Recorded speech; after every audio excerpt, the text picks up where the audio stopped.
Today I am making okras, bhindis in Hyderabadi style.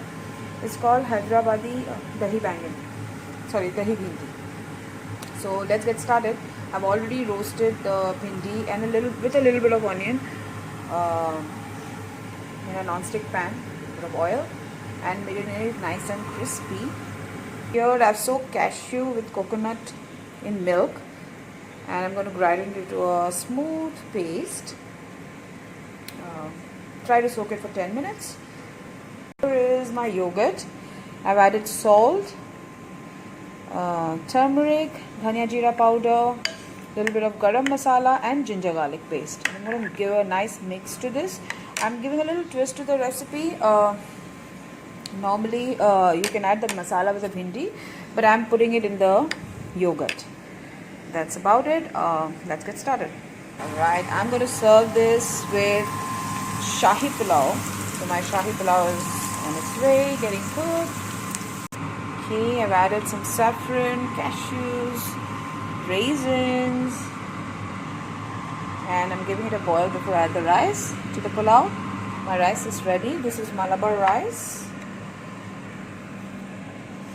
And trust me, pulao or even biryani, this rice comes out really well. It's got a very good fragrance.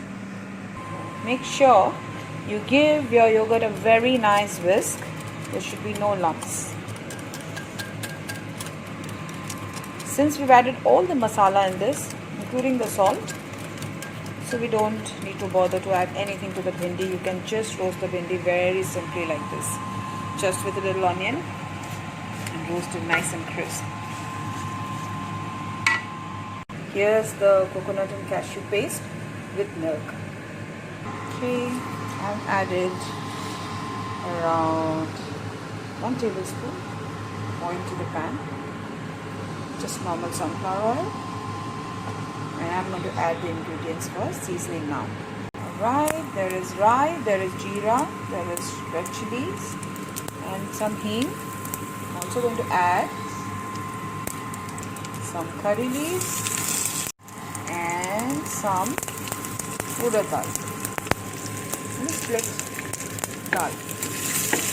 Now that the vagha is done, seasoning is done, I need to make sure it doesn't burn. To this, add the roasted bhindi. Right, give it a nice stir.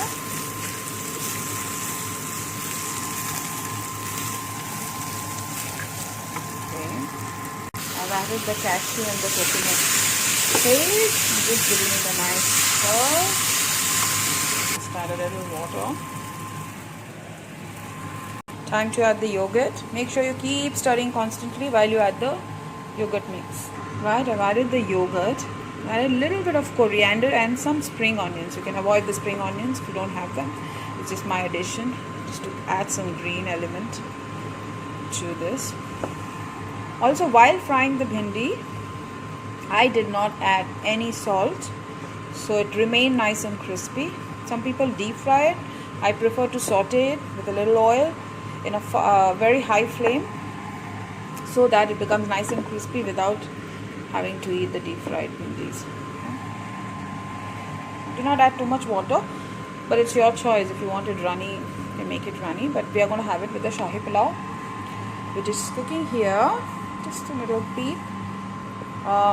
So I wanted like a raita on the side, so yeah, I'm sure the coconut and the cashew is giving it the richness it requires. And we are going to do a taste test to check the salt now. Okay, it tastes yummy. Trust me, try this.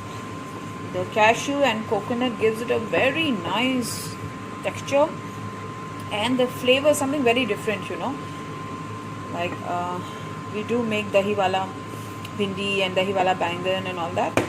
This has got something special, something rich at the same time, very very light and nice, tangy, spicy, and very very flavorful. enjoy while I get back to my rice. I'm going to add milk at this point, a cup of milk, to make the Shahi Pulao really Shahi. Okay, so the rice is not fully cooked now, it's halfway through. So I'm going to I just added a little bit of milk, around a cup. So add less water, whatever is your, normally it's double, but with this rice, like for 3 cups of rice, I've added around 4.5 cups of water and half cup of milk instead of the water. So that milk gives it the richness we need for the Shahi Pulao, and it looks amazing. Let it cook beautifully some more time, and this is the combination we're going to have today. Right, this is how it looks. Trust me, tastes even better. And here is the pulao. Simple, wholesome. Trust me, very quick to make if you keep it simple. Yeah, and I'm sure it's a good combo.